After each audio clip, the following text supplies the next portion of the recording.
बिस्मिल्लाहिर्रहमानिर्रहीम। अस्सलामु अलैकुम वरहमतुल्लाहि वबरकातुहू। इद्दत में जो औरत बैठी हुई है, जब उसकी इद्दत मुकम्मल हो जाती है तो उनके घर से उसका भाई वग़ैरह आता है और उस औरत को अपने घर लेकर के यानी मैके लेकर के जाता है।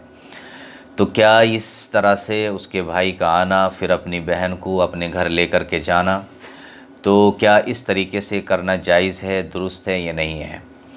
देखिए, अगर ये काम रस्म के तौर पर किया जा रहा है, यानी कि जो औरत इद्दत में बैठी हुई थी उसकी इद्दत मुकम्मल हो गई है और उसके भाईजान आए हैं और वो उनको लेकर के अपने घर जाते हैं, मैके जाती हैं, तो अगर ये रस्म के तौर पर है और आपके इलाके में इसको रस्म के तौर पर किया जाता है तो फिर इसकी गुंजाइश नहीं है, इसको रस्म के तौर पर नहीं करना चाहिए।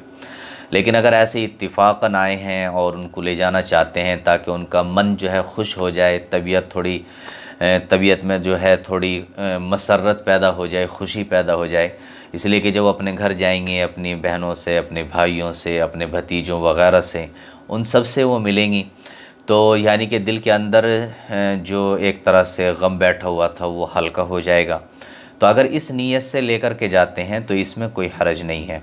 लेकिन अगर इसको रस्म के तौर पर किया जाता है और वहाँ की ऐसी रस्म है कि जब इद्दत मुकम्मल होती है तो भाई आते हैं और अपनी बहन को लेकर के जाते हैं, और जो भाई नहीं आता है अपनी बहन को लेने के लिए उस पर लान तान किया जाता है, तानो तशनी की जाती है, उसको बुरा भला कहा जाता है।